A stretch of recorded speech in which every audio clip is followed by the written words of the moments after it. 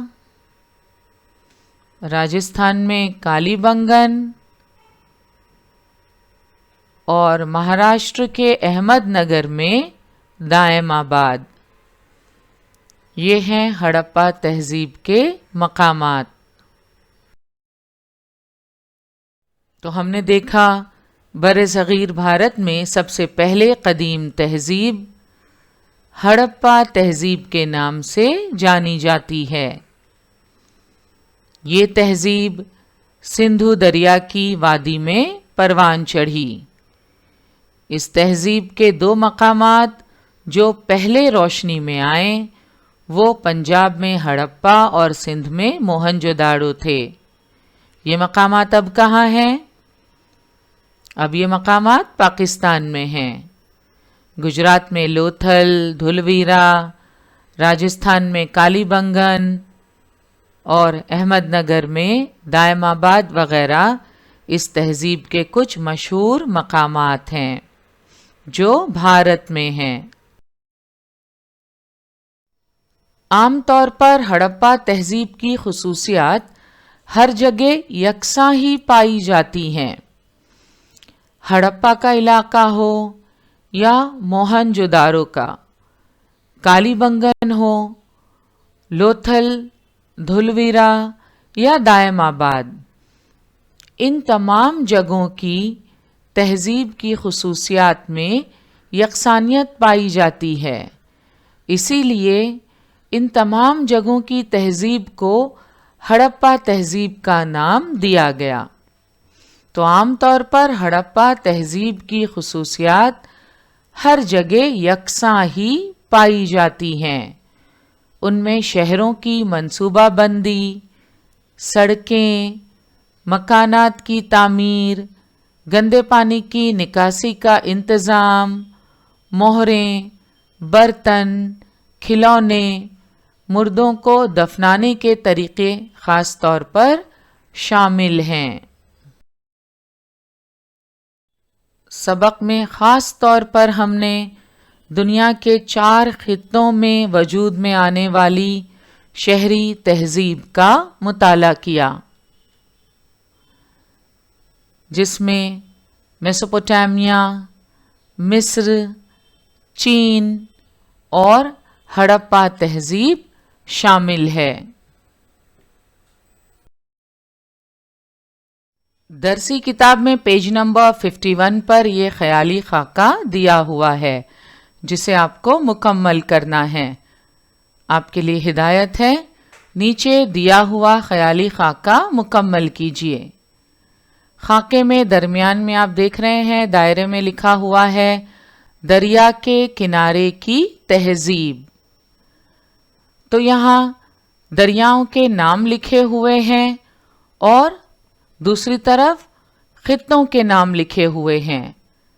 مثلا مصر خطے کا نام ہے، میسوپوٹیمیا بھی جگہ کا نام ہے۔ ان کے سامنے ہمیں دریاؤں کے نام لکھنے ہیں، اور ہویانگ ہو اور سندھو یہ دونوں دریاؤں کے نام ہیں۔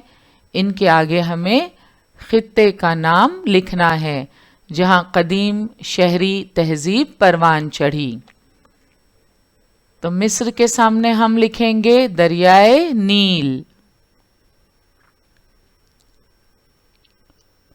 ہویانگ ہو کے سامنے چین کا دریا ہے ہویانگ ہو، سندھو کے سامنے ہم لکھیں گے بر صغیر بھارت،